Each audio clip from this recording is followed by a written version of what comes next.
বৌদ্ধিক সমলৰ দলিল স্বৰূপ এই আজিৰ এই গ্ৰন্থ বা যি গ্ৰন্থই নহওক সকলো।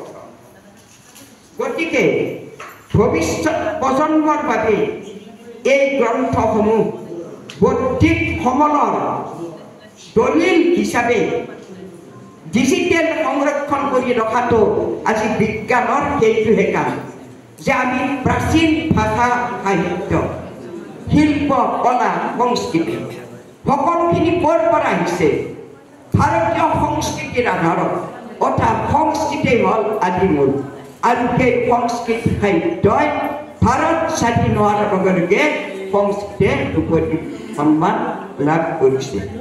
তাৰপিছত ক্ৰমান্বয়ে এঘাৰটা ভাষাই ভাৰতবৰ্ষৰ আজি এই ভাষা আঁচনিৰ মতে গৌৰৱ আঁচনি গ্ৰহণ কৰিছে আৰু বৰ্তমান আজি আমাৰ অসমীয়া ভাষায়ো এই ভাষা গৌৰৱ আঁচনিৰ ফল পালে।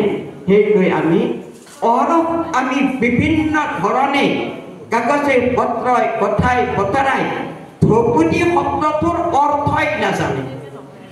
ধ্ৰুপদী মানে কি ক'বই নোৱাৰে অৰ্থটো, কিন্তু আকাশে বতাহে মুখে মুখে কিমান যে প্ৰচাৰ হৈ আছে, কাৰ কাৰণে কি হ'ল কাৰ কাৰণে কি নহ'ল একেবাৰে গৌৰৱৰ কিবা সংখ্যা নাই।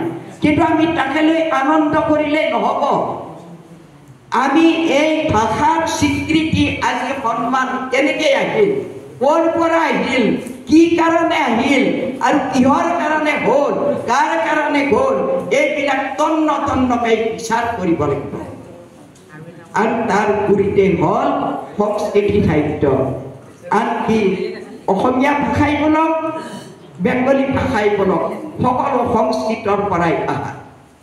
আদি ভাষা সংস্কৃতৰ যিবিলাক মই ক'লোঁ সাংকেতিক চিহ্ন, আজি আমাৰ যিবিলাক মুখেৰে ক'ব নোৱাৰে, গানেৰে নুশুনে, এই সকল যে শিশু আজি বিদ্যালয়বিলাক হৈছে, মহাবিদ্যালয়বিলাক হৈছে, সেই শিশুবিলাকক দেৱ শিশু বুলি কিয় কোৱা হয়?